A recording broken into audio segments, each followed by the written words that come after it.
For many leaders, they never had a boss who took a methodical approach to helping them adapt to a new role, so they learned to do things for themselves. They don't necessarily mean to neglect you, they just don't really think about it.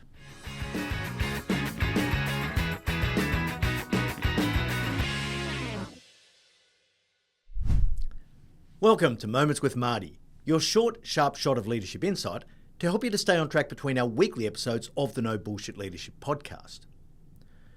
When you get promoted, you may have this reasonable expectation that your boss is going to spend time with you to induct you, to help you to understand what's important in your new role, and to explain the nuances of the transition.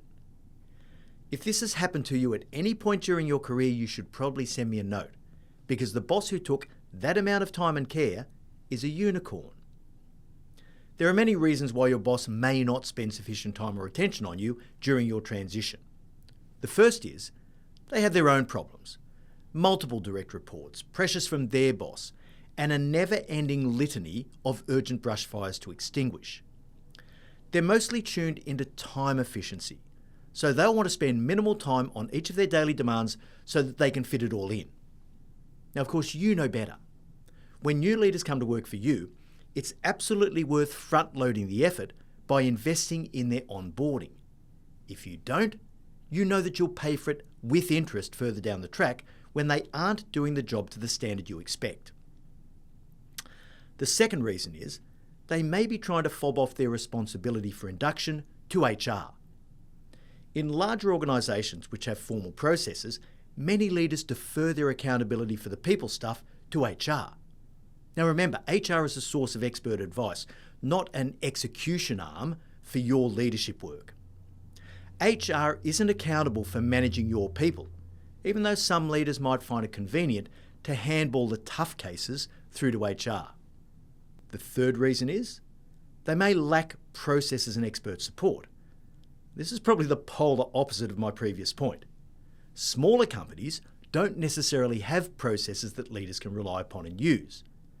This makes it hard to know how to execute an induction process when, in smaller companies, leadership work isn't necessarily the manager's sweet spot. The fourth reason that the boss may neglect you a little bit during your new role transition is that people assume that you know what to do. When you take on any new role, it's likely that you've had to come through a recruitment and selection process.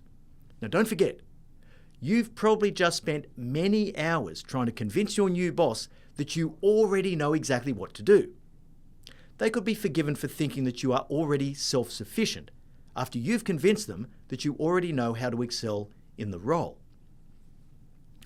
The fifth reason your boss might not give you enough attention is that they never had guidance, but they managed to figure it out, so they assume that you will too. For many leaders, they never had a boss who took a methodical approach to helping them adapt to a new role, so they learned to do things for themselves. They don't necessarily mean to neglect you, they just don't really think about it. And finally, number 6, they can't articulate what they do, so how can they tell you what's important? They may be struggling with their own transition, and they can't really explain what's different between levels.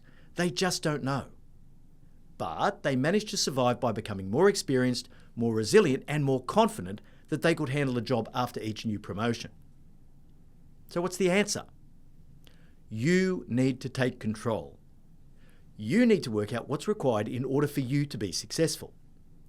This only comes through a bunch of direct conversations with your key stakeholders to explain what you're going to be focusing on, while at the same time listening to them to try to work out what they need from you.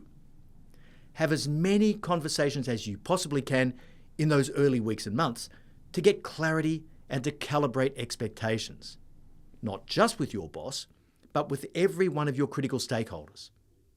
For more depth on this insight, listen to episode 15, it's an oldie, of the No Bullshit Leadership podcast, Stranded by the Boss. We'll leave a link in the show notes. I really hope you enjoyed this moment and that it gives you that extra little spark to be a no bullshit leader.